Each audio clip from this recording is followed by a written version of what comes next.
A very good morning to all the students. आज comprehensive economics में हम कुछ इकोनॉमिक टर्म्स को स्टडी करेंगे। सबसे पहले लेते हैं हम मैंने पहले भी आपको कुछ टर्म्स बताई हैं। उम्मीद है कि आप अच्छे से पढ़ाई कर रहे होंगे। सबसे पहले हम दो थ्योरीज़ लेते हैं, ट्रिकल डाउन थ्योरी और क्रिटिकल मिनिमम एफर्ट थ्योरी। क्या है ट्रिकल डाउन थ्योरी? अक्सर आपने इसके बारे में कहीं ना कहीं पढ़ा होगा। This theory signifies the attempt of transferring the benefits of high growth of national income to the lowest strata of the society.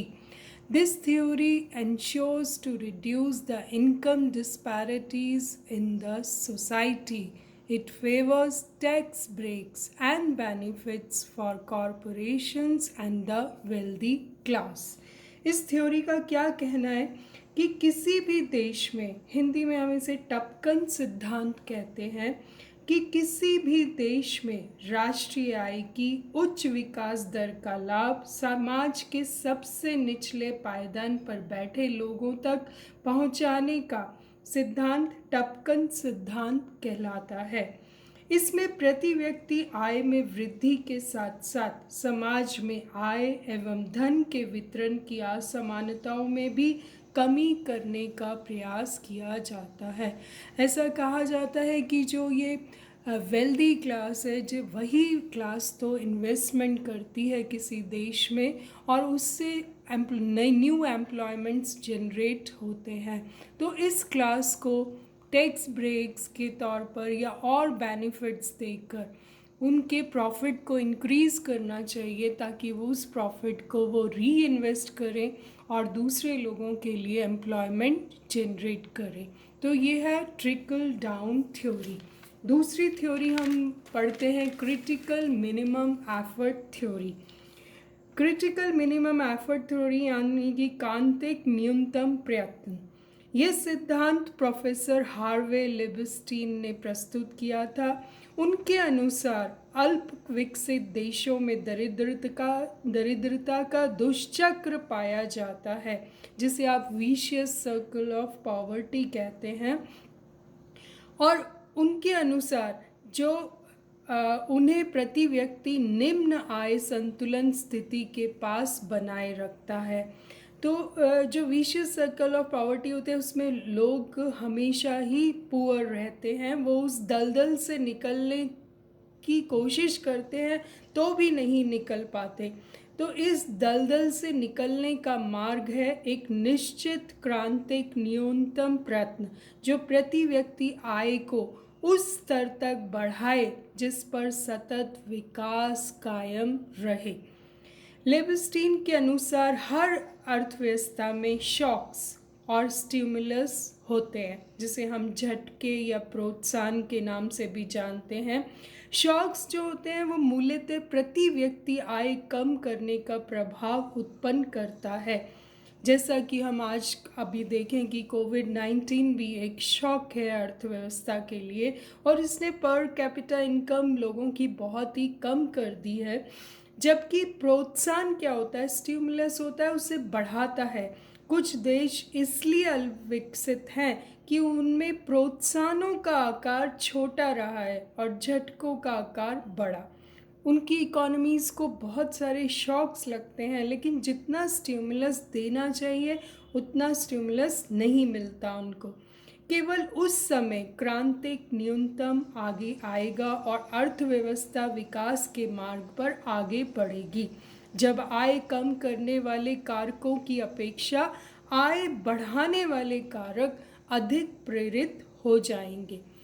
तो बहुत ही इम्पॉर्टेंट थ्योरी है जो हार्वे लिबस्टीन ने दी थी, और ये अंडर डेवलप्ड कंट्रीज़ की जो कैरेक्टरिस्टिक है कि वो विशियस सर्कल ऑफ पॉवर्टी से कभी बाहर नहीं आ पाते, उनके लिए उन्होंने एक सॉल्यूशन प्रोवाइड किया।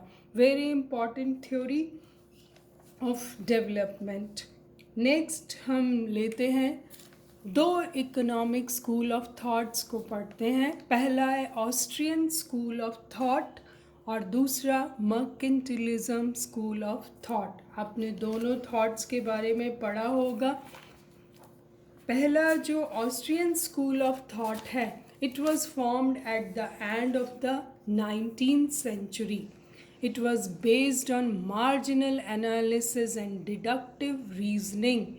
They were critics of Marxism and Keynesianism. Main economist इसके कौन कौन थे? Karl Menger, Schumpeter and Friedrich von hike.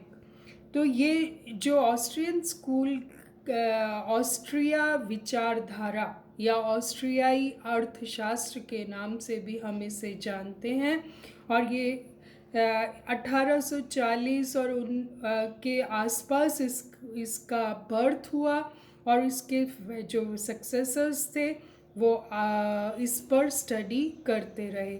Individual theory पर ये बेस्ड है, मार्जिनलिज्म पर बेस्ड है, और ये क्रिटिसाइज करता है कीन्स और मार्क्सिस्ट थ्योरी को। नेक्स्ट जो है वो है मर्केंटिलिज्म स्कूल ऑफ थॉट, वानिकवादी। ये भी आपने पढ़ा होगा। ये एक आर्थिक सिद्धांत है जिसे 16वीं और 17वीं शताब्दी में तमाम सरकारों ने स्वीकार किया। वानिकवाद के मुताबिक सोने के बदले वस्तुओं की सक्रिय बिक्री से देश समृद्धि की ओर बढ़ता है। ये कहता है कि स्वर्ण भंडार सफल आर्थिक राज्य का प्रतीक है। Believe in a system of accumulating gold, gaining colonies and establishing a favorable balance of trade.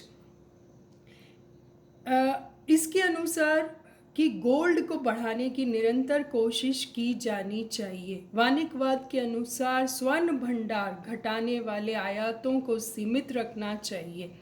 ये विचार स्पेन, ब्रिटेन, जर्मनी और फ्रांस में व्यापक रूप से फैला, और यहाँ के शासकों ने स्थानीय उद्योगों से सिर्फ राष्ट्रीय संसाधनों के इस्तेमाल के लिए जोर डालना शुरू कर दिया।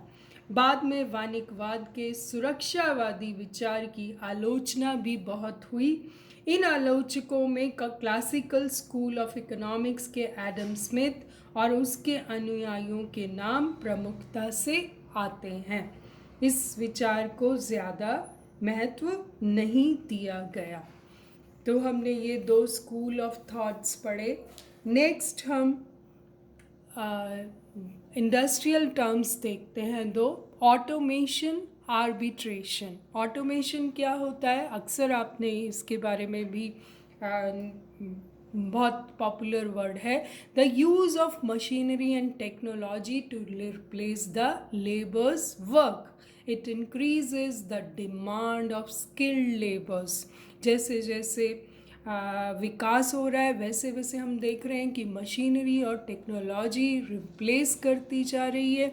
हमें बहुत सारे स्किल्ड वर्कर्स चाहिए, ट्रेंड वर्कर्स चाहिए, और ऑटोमेशन की वजह से बहुत ज़्यादा एक जो उसका बुरा इफ़ेक्ट ये है कि उसकी वजह से बहुत अनएम्प्लॉयमेंट इंक्रीज़ हो जाता है।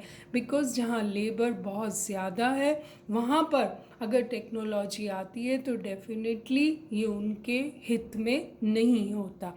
Unskilled and semi skilled workers demand is reduced due to automation. Automation की वजह से जो अनस्किल्ड हैं या सेमी स्किल्ड लेबरर्स हैं उनकी डिमांड बिल्कुल ख़त्म हो जाती है, और उससे एक इस तबके को बहुत कुछ मुश्किलों का सामना करना पड़ता है। Because they don't have resources. उनके पास पैसा नहीं है, उनके पास रिसोर्सेज नहीं है कि वो भी स्किल्ड वर्कर्स बन सकें या ट्रेनिंग्स ले सकें। तो इसकी वजह से ऑटोमेशन के जो इफ़ेक्ट्स मेरिट्स भी हैं बट डीमेरिट्स भी हैं।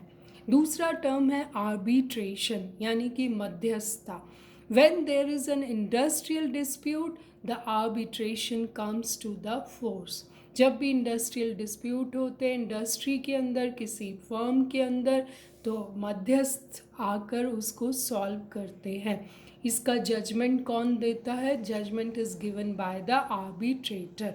both the parties have to accept and honor the arbitration.